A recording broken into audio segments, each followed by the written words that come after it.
بسم اللہ الرحمن الرحیم۔ رسول اللہ صلی اللہ علیہ وآلہ وسلم نے فرمایا، تم پر حج فرض کر دیا گیا ہے، لہٰذا اس کو ادا کرنے کی فکر کرو۔ عن ابی ہریرہ قال خطبنا رسول اللہ صلی اللہ علیہ وسلم فقال یا ایھا الناس قد فرض اللہ علیکم الحج فحجوا۔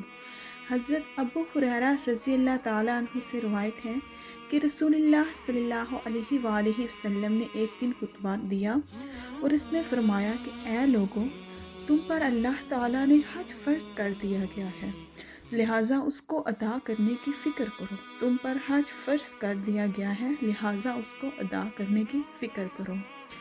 اسلام کے 5 بنیادی ارکان ہیں اور اسلام کے ان 5 بنیادی ارکان میں سے سب سے آخری اور تکمیلی رکن حج بیت اللہ ہے، یعنی اللہ تعالیٰ کے گھر کا حج ہے۔ حج کیا ہے؟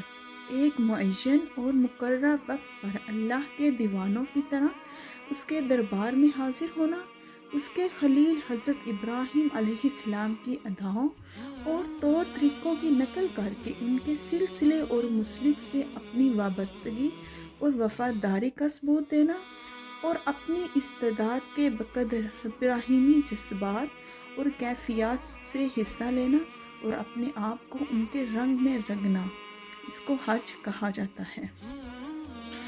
اور کہا جاتا ہے کہ اللہ تعالیٰ کی ایک شان یہ ہے کہ وہ ذوالجلال الجبروت احکم الحاکمین اور شہنشاہ کل ہے، اور ہم اس کے عاجز اور محتاج بندے ہیں اور اس کے مملوک و محکوم ہیں۔ صدق اللہ العظیم۔ صدقت یا رب العالمین۔ ویڈیو اچھی لگی ہو تو لائک شیئر اور سبسکرائب کیجیے۔ فی امان اللہ۔